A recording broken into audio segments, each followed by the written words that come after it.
My name is Jacob. I'm from Satellite Beach, Florida, and I work as an EMT. My name is Adelaide. I'm from Jupiter, Florida, and I'm a student at UCF. I'd like to say I love you to my dad. He's always been there for me. He's probably the best dad anybody could ever ask for. Coached my baseball games. He worked 80 hours a week, put me through school. Just recently, he was diagnosed with pancreatic cancer, so I would like to say I love you while I can, just in case. We're very hopeful. We caught it early, but still things can go wrong, so I'd like to appreciate the time that I have left with him. Unfortunately, I've lost my grandma to brain cancer, my aunt to breast cancer, my grandma, she had colon cancer. I've lost other family members to skin cancer before, so it's been really terrorizing my family. I probably want to say I love you to my mom. She's had a rough life. My dad died when I was 9, so from cancer. but she's like had a really rough life, and she really raised me, my twin, and my sister, who I'm 8 years older than her. So probably definitely her. I don't know, maybe guilt. I don't know, a little bit. I'm like, I don't know. It's really weird. It's because you don't want to really accept it as someone's gonna go. So it's like you almost feel the more you say, I don't know, I love you, the more you're accepting that he's gonna go. In a way, it's really weird. Yeah, he's always been kind of more of like a tough love dude too. He's also been very compassionate, but I don't know. For me, it's always been weird, kind of telling my dad I love him. Not that he hasn't loved me, but I don't know. It's just a weird situation. Hard to really explain fully. I would probably say a little bit of resentment. She wasn't really there for me when I was growing up. I had to very much be independent with my twin sister and like raising my younger sister. And she has just said some like really nasty things, but I get that she was coming from a place of hurt, and that's like the only thing that she knew. But she has become much more compassionate and involved in my life for sure, and so I think it's just like still the hurt of being a child, I think. But now that I'm an adult, it's harder to like let that go. So, but I love her. Yeah. And not like my sister, she's 11, so we're very much older. But I see her doing like all these things with her, and it's like, it's just hard, really. But like, I would want nothing better for my sister, because like she's the best girl in the entire world. Like, I can go on and on about her, but I'm like grateful that she's finally in a place that she can be there for my sister than she was for me. I love you, Dad. Just want you to know that with everything that you've helped me out with, whether it be school, sports, and just my overall mental health, I'll be there for you as well. Any hardships you go through, I'd like to help you get through it with your surgery coming up and with your chemotherapy. Just know that I'm there. I love you, Mom. I know that. Wait, I'm gonna cry. The past 10 years haven't been easy, but I'm grateful that you are my mom. It's been really hard, like as a person. I know that Zadie, that's my grandfather, he recently passed away, and he would be really proud of you. But you were doing the best that you can with what you have, I think. And I think I've made amends with who you were and who you are now. And I think those things are two different people. But what you did is not who you are.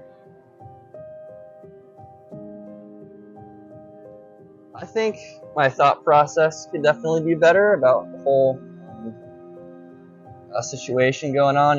It's easy when you had cancer run through your family so many times where people, pass away. It's easy to see, your dad with pancreatic cancer and say, oh, he's gonna die. So it's really tough to kind of get past that, because every time you look at him, you're like, oh God, am I talking to a dead man right now?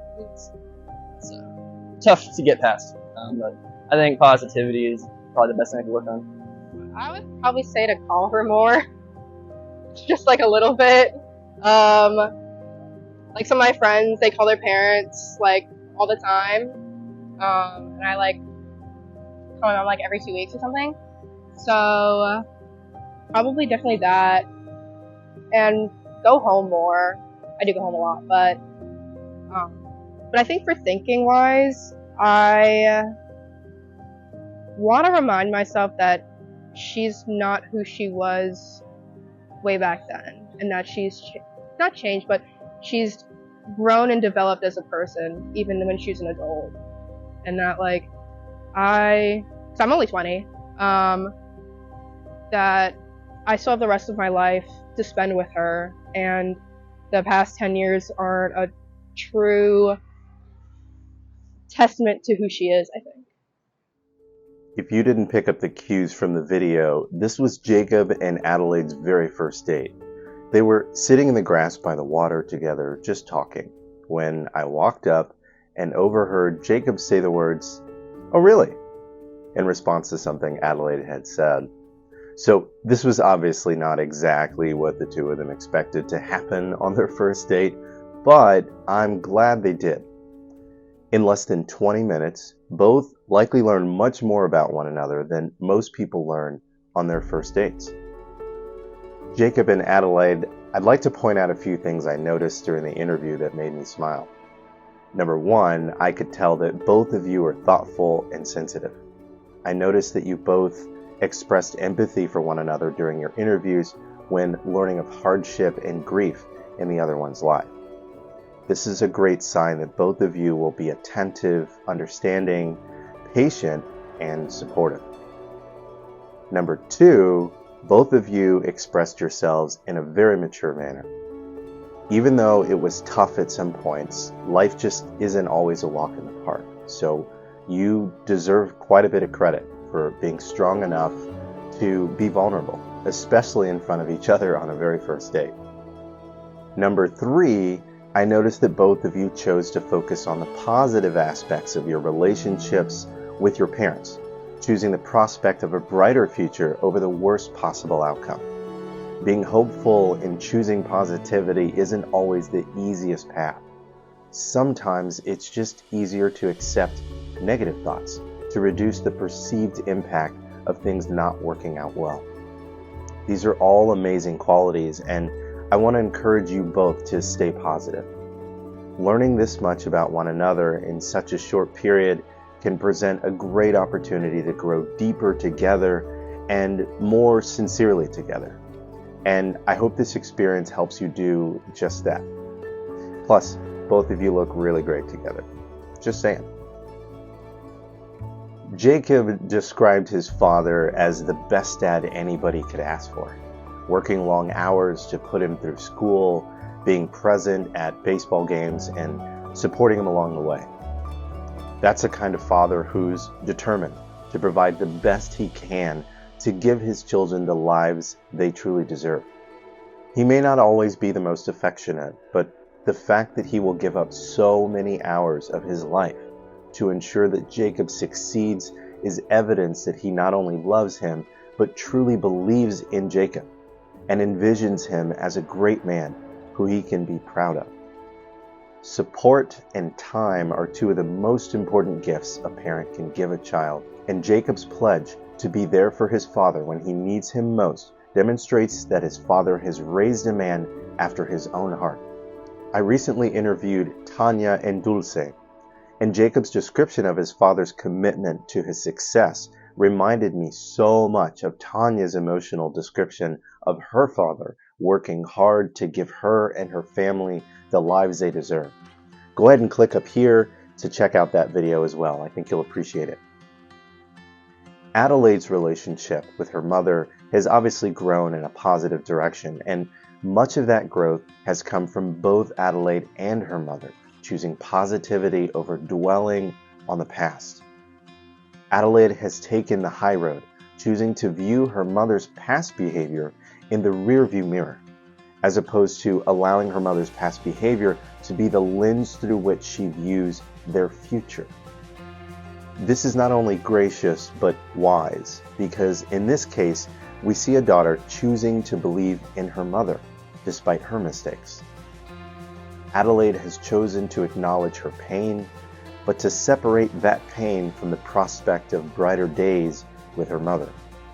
Citing her mother's growth over the past 10 years, Adelaide has chosen to believe in her. Love is not always easy, but it's clear that it's worth it to Adelaide. I think just about all of us can learn from the positive choices Jacob and Adelaide have made. At such a young age, both have experienced family hardships that were not a result of anything they did. Jacob and Adelaide, thank you for demonstrating the extent to which love can drive forgiveness and compassion. I really think the world would be a much better place if more people chose to give even when it's hard. That's what love is supposed to look like. Thank you for your time, Jacob and Adelaide. I selfishly hope that the two of you bond well together and leverage all the positive traits I've recognized in my short time with you and more to start something wonderful. I wish you both the best. And to our viewers, thank you for watching. Jacob and Adelaide were very brave to say yes to my interview, but even more brave to just be real and open about people in their lives who really mean the world to them. If you agree, go ahead and give this video a thumbs up and maybe leave a positive and supporting comment for them below in the comments. Don't forget to check out any of my other videos where I approach people in public and ask them intimate questions about their lives. Consider supporting the channel by clicking the link in the description below where you can shop at my online apparel store, StyleyLifeDesigns.com. You'll find t-shirts, hats, and hoodies with positive and uplifting themes to complement your lifestyle. When you shop, know that a portion of the proceeds from anything you buy will help contribute to the creation of more positive content just like this. Real people, real life, real love. Until next time, I've been Kevin with the Shared Heart Experiment. Be good to each other. Thanks for watching.